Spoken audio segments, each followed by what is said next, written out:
Hindi porket kapwa senador eh ligtas na kay ano, Panfilo Lacson mga bossing. Lacson kay Amy Marcos, baka gustong mag-apply ng meow-meow sa Senado. Kung maalala niyo po kasi mga bossing, si Amy Marcos may ine-ebas. Ang sabi niya ho, mga kababayan is, eto, merong mga kalat na budget, no? Kumbaga, inutay-utay, hiniwa-hiwalay. Merong mga kalat na budget ang gobyerno natin para nakatuon doon sa impeachment ni Sara Duterte. Kaso ho, mga kababayan, yung mga senador umaalma.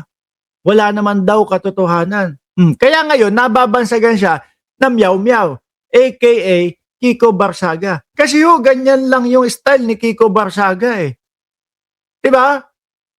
Ang style ni Kiko Barsaga, sige, magsabi tayo ng mga fake news, magsabi tayo ng kung ano-ano. No? Laban sa gobyerno, laban kay Bongbong Marcos, laban kay Martin Romualdez, kahit wala tayong ebidensya. Ganyan ho, style nila. Ngayon, nabansagan ni Senador Lacson na baka gustong mag-apply ng meow-meow sa Senado. Basahin natin. Mariing pinabulaanan ni Senate President Pro Tempore at Blue Ribbon Committee Chairman Panfilo Lacson ang aligasyon ni Senadora Amy Marcos na pinagbabawalan ng mga senador na halukayin sa mga pagdinig ang umano'y pagkakasangkot ni dating House Speaker later Martin Romualdez sa maanumalyang flood control project. Binibintangan niya pa.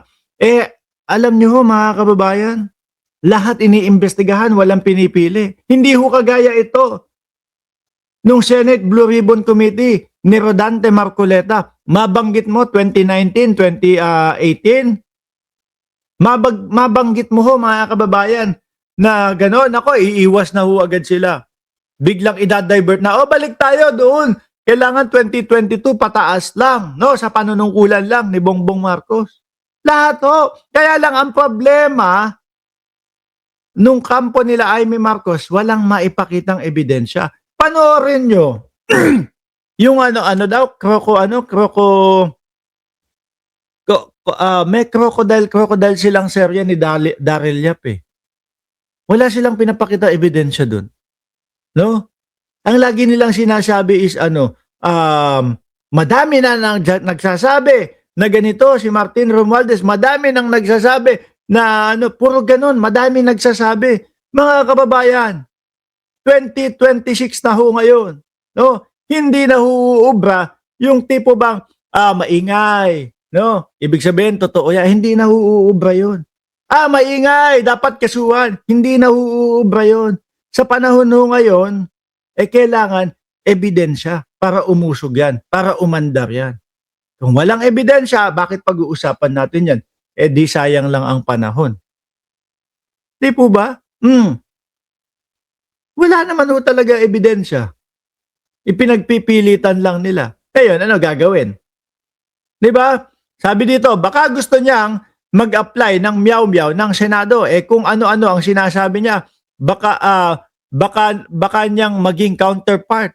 Baka gusto niyang maging counterpart, no? Ayaw naming magkaroon ng meow-meow sa Senate para parang may gusto, may mag-apply. Nasabi ko na ito, the best response to nonsense is silence. Pero kapag ka nang iinsulto na, hindi mo na rin pwedeng i-disregard. Iniinsulto niya ang Blue Ribbon Committee, no? Ina-undermine niya ang integridad ng committee na member din siya. Tol Mark, pakihingi nga kay Boss Mike yung ebidensya niya laban kay Martin Romualdez. Kayo magtanong kay Boss Mike Cervera. Pero ito kagandahan sa amin, mga boss. Iba-iba yung mga paniniwala namin. Ano po? Pero, hindi nyo kami makikita na kagaya ng mga DDS. Sa bagay, yung mga DDS, ano yan ang estilo nila, no? Yung away-away, pero kaperahan, no? Naku, dito. Kami tuloy-tuloy at pare-parehas pa din po kaming magkakaibigan. Wala lang, no? Yun yung paniwala nila ito naman yung paniwala natin, mga bossing. Na hanggat walang naipapakitang ebidensya, paano yun? magiging ano lang, magiging ngitian na lang po tayo. Di po ba? Tuloy, ayan, kagaya ni Manang Aimee Marcos, puro sabi ni Manang Aimee, hindi pinipigilan ng Senate Blue Ribbon Committee na isama si Martin Croco, ganun yung ano nila, kila Daryl Yap. Kaso, uulitin ko ho, wala pa naman ding na ipapakitang ebidensya. Wala dapat pag-usapan. Alangan namang istorbohin natin yung tao. Pagpapaliwanagin natin yung tao.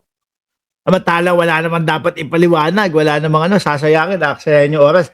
Lapag yung mga ebidensya, lapag yung mga katunayan na si Martin Romualdez nga talagang pinaka main niya ang flood control, saka natin pag-usapan. Ayan, malamang sa alamang madaming manonood diyan, o di ba, mga bossing. Ngayon, dakuin natin si Lebiste. May pinakita ho dito, mga boss chief sir, na mukhang nilalaglag na si Lebiste ng Meralco, no? Sabi dito, mga kababayan, sa post ng Meralco, ayan, Pasig City, Philippines.